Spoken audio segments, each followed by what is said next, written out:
దుకాణాలల్లా ఏం చేస్తారోలా? ఏం చేసుడేంది? దేనికి సంబంధించిన దుకాణం పెట్టుకుంటే అవి అమ్ముకుంటారని మీరు అంటుండొచ్చు. మీరే కాదు, ఎవ్వలైనా గిదే అనుకుంటారు. అగో దాన్నే ఆసరాగా తీసుకొని కీడ కొంతమంది ఏ దుకాణం పెట్టిండ్రో చూడుండ్రోలా.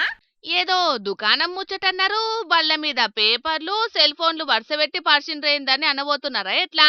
చూడనీకి అట్లా గానొస్తున్నాయి గాని ఆడున్నాయి అన్ని పేపర్లే కాదు, పేక పత్తాలు కూడా ఉన్నాయన్లా.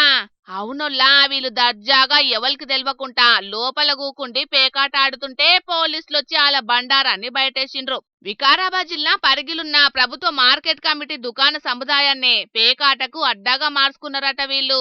శుక్రవారం శనివారం మాత్రమే ఈ మార్కెట్ల వ్యాపారం నడిస్తే కడమ రోజులలో మాత్రం ఈ దుకాన్లను పేకాట స్థావరాలుగా మార్చుకొని పొద్దున్న దాకా అదే పనులుంటున్నారట.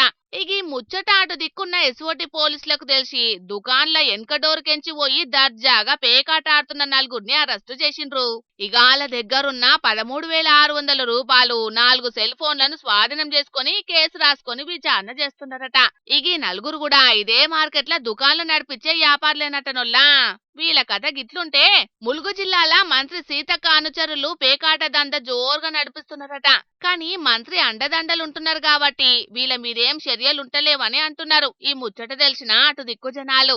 ఇక ఇప్పుడు మాత్రం పేకాట దంద నడుస్తున్నా కెమెరాకు రెడ్ హ్యాండెడ్ గా దొరికిండు కాబట్టి సీతక్క ప్రధాన అనుచరుడు జిల్లా బ్లాక్ కాంగ్రెస్ అధ్యక్షుడు ఈర్షవడ్ల వెంకన్న మీద పోలీసులేమన్నా చర్యలు తీసుకుంటారో లేకుంటే సుషీ చూడనట్టు ఇడిచిపెడతారో చూడాలంటున్నారు ములుగు జనాలు. కానీ మాయమైందనుకున్న పేకాట మళ్ళా పురివిప్పిన నెమల్లెక్కనే ఆడాడ జోరుగా సాగుతుందోల్లా.